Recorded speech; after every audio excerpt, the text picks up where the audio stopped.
Sa mundo ng ating tinatahak, maraming taong nadidepresyon at nagtangkang nagpapatiwakal. Mahigit 264 na milyong tao sa mundo ang dumaranas ng depresyon.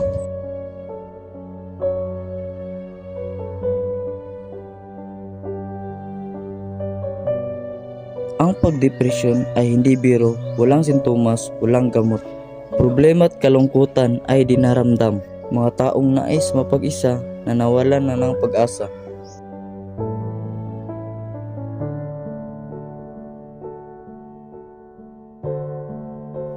Dahil sa depresyon na ito, madaming taong napapatiwakal.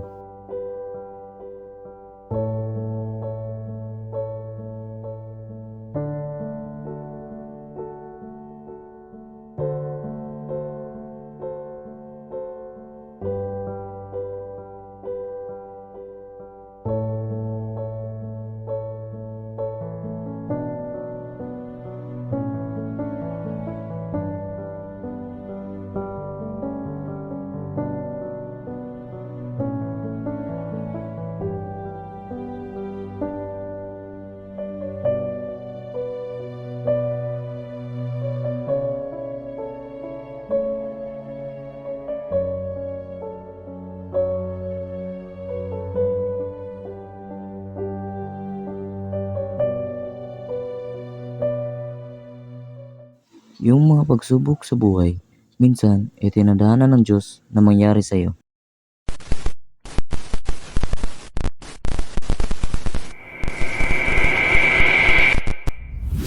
Paano kung ito'y pagsubok lamang upang mapansin natin ang kabutihan ng Diyos? Mga kalungkutan, iyong alala.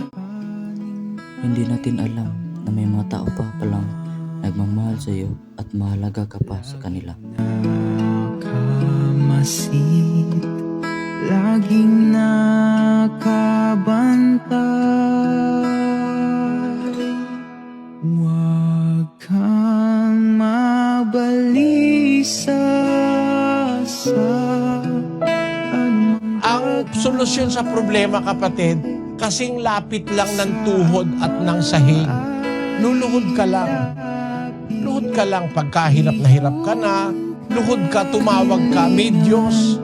Huwag kayong mga balisa sa anumang bagay, kundi sa lahat ng mga bagay, sa pamamagitan ng panalangin at daing na may pagpapasalamat, ay ipakilala ninyo ang inyong mga kahilingan sa Diyos. Huwag kang mawalan ng pag-asa. Palaging magdasal at humingi ng tulong sa Diyos at patnubay sa Kanya.